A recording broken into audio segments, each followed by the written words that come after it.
Agenda की बात जो मैंने कही,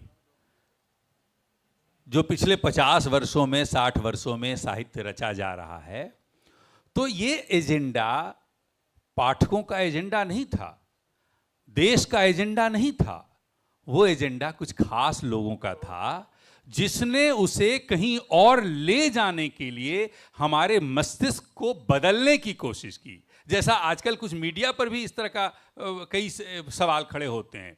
तो हम जो पूरा देश जिस एजेंडे पे, भारत की आज़ादी को अगर आप देखें तो आप वो कोई एजेंडा आप उसको नहीं, वो तो मानस की बात थी। पूरा देश यही चाहता था और उसको लेखकों ने अपनी रचना में लाया, उनको और प्रेरित करने का काम किया। उसको आप एजेंडा नहीं कह सकते। एजेंडा होता है कि आप कुछ नहीं जानते उसके बारे में, हम लेकर आ गए। अभी अमेरिका से कुछ क्या क्या फंड वंड की बात होने लग गई है कि भारत में कुछ चुनाव बदलने और क्या क्या करने। ये एजेंडा होता है कि खास तरह से जो मानस नहीं समझ रहा है, हम उसके मन को बदलने का प्रयास करें अपने एजेंडे के जरिए। और इस पे विश्वविद्यालय भी साथ हो गए थे, पूरा कब्जा था एक तरह से। और इसी एजेंडे में काम होकर आप कोर्स में भी वही पढ़े जाने लगे, पीएचडी भी उन्हीं पर होने लगी। आप लेकिन पाठक नहीं पढ़ रहा था उनको। आज भी दिनकर की कविताएं गांव-गांव में, दिनकर को आलोचकों ने नहीं बचाया, आलोचकों ने खारिज किया। वामपंथी आलोचकों ने खासतौर पर दिनकर को खारिज किया।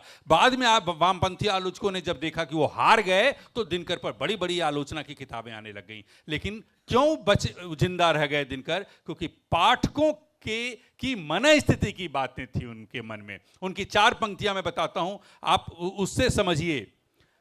बड़ी कविता की जो इस भूमि को सुंदर बनाती है, जिसकी कविता भूमि को सुंदर नहीं बनाती वो बड़ी कविता नहीं है।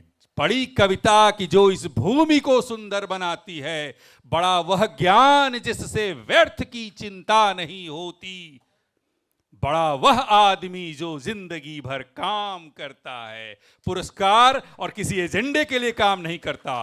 बड़ा वह आदमी जो जिंदगी भर काम करता है, बड़ी वह रूह जो तन से बिना रोए निकलती।